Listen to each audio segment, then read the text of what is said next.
La première chose que tu dois comprendre, c'est que l'entreprise a besoin de 3 choses pour te recruter. Depuis 2019, on a aidé plus de 300 candidats qui n'avaient aucune expérience à trouver un premier emploi ou même une alternance rapidement et je vais t'expliquer comment faire dans cette vidéo. Et comme à chaque fois, on va aller à l'essentiel. Si tu me connais pas, moi c'est Nicolas Dezeuvre. Depuis décembre 2019, j'ai créé Assure ton avenir. On accompagne les candidats à trouver stage, emploi, alternance le plus vite possible avec des techniques qui cassent complètement les codes. 98% des candidats qu'on a accompagnés sont en poste aujourd'hui et on crée également énormément de contenu sur LinkedIn, TikTok, YouTube et autres plateformes pour pouvoir aider les candidats à nous découvrir, à avoir des astuces et potentiellement à travailler avec nous derrière aussi. Je t'inviterai également à liker, commenter, faire le nécessaire à la fin de la vidéo si tu as estimé que ce contenu t'a été utile. Allez, trêve de blabla, on y va. On va partir du principe que tu ne cherches pas un job alimentaire pour quelques semaines ou quelques mois, mais vraiment quelque chose de particulier sur du long terme pour lequel tu n'as pas d'expérience. La première chose que tu dois comprendre, c'est que l'entreprise a besoin de 3 choses pour te recruter. Elle va d'abord avoir besoin que tu la séduises, elle va ensuite avoir besoin que tu la rassures et elle va ensuite avoir besoin de se projeter avec ton profil. Ce que je viens de dire là, ça nous amène au premier point. Le premier point, c'est tout simplement de te former de ton côté par rapport au métier que tu vises. Si tu vises un métier en particulier comme par exemple la logistique, être logisticien, tu peux tout simplement aller sur internet, taper glossaire logistique, mais lexique technique logistique, des choses un petit peu comme ça, et essayer sur YouTube aussi, pourquoi pas, de regarder un ou deux logiciels qui sont utilisés, de t'améliorer sur Excel, de regarder les missions qui sont les plus demandées dans les offres d'emploi en tant que logisticien et de maîtriser un petit peu tous les mots-clés qu'il peut y avoir, toutes ces choses-là. Si tu regardes cette vidéo actuellement, c'est que tu as internet, donc tu peux faire tout ce que je viens de te dire. Parce que si tu te formes pour faire un métier spécifique, c'est normalement pas que pour l'argent, c'est aussi parce que ça t'intéresse et donc tu es censé te former avant d'être en entreprise. Et l'un des éléments majeurs pour tous les candidats pour réussir sa recherche, ça reste le CV. Comment on présente un CV quand on n'a pas d'expérience dans le domaine? En fait, tu vas avoir 2 éléments majeurs à prendre en compte. Ce sont tout simplement la partie projet personnel. Tu peux parler très rapidement, c'est pas une lettre de motivation le CV, hein. Tu vas parler vraiment en 10, 15, 20 mots maximum de pourquoi tu fais cette reconversion sans dire que tu es motivé par la logistique, que tu es passionné, ça on s'en fout. C'est vraiment pourquoi tu veux aller là-dedans. Tu étais dans les RH, tu voulais voir la partie plus technique ou la relation fournisseur-client qui fait tourner la boîte. Tu as voulu aller en logistique, j'en sais rien, mais vraiment une raison précise, pas je suis motivé, passionné, ça ne marche pas.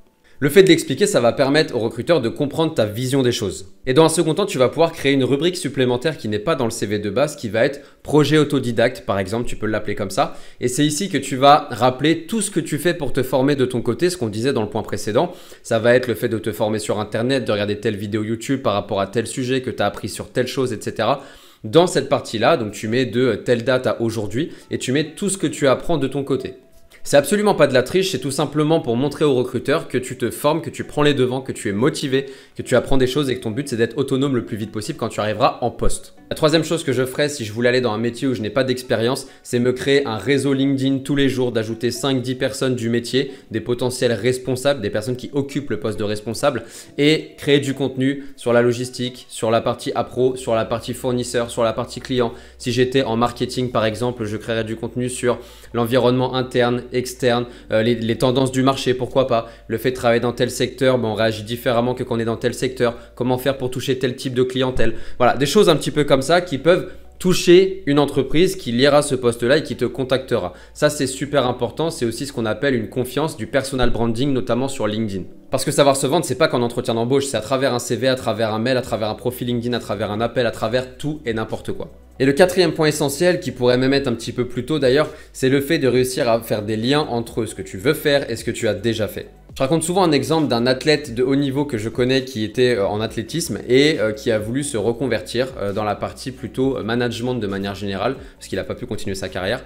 Et en gros, il ne savait pas trop comment argumenter parce que quand on est athlète et que derrière on veut aller dans le management, c'est un petit peu compliqué de faire la passerelle. Et pourtant, non. En réalité, la passerelle a été assez simple à trouver parce que dans le cadre du métier d'athlète, il a suffi de mettre en relation la partie leadership, la partie cohésion, parce que quand on est athlète, on a aussi un corps médical, un coach qui nous suivent et forcément, on travaille avec du monde et le but, c'est de se pousser vers une performance au sommet. C'est la même chose pour un manager avec son équipe. Donc, on a pu mettre toutes ces compétences-là en lumière et ça a pu convaincre quelqu'un au bout d'un certain temps, de quelques semaines, quelques mois, pour qu'il trouve un job de manager et qu'il réussisse sa reconversion.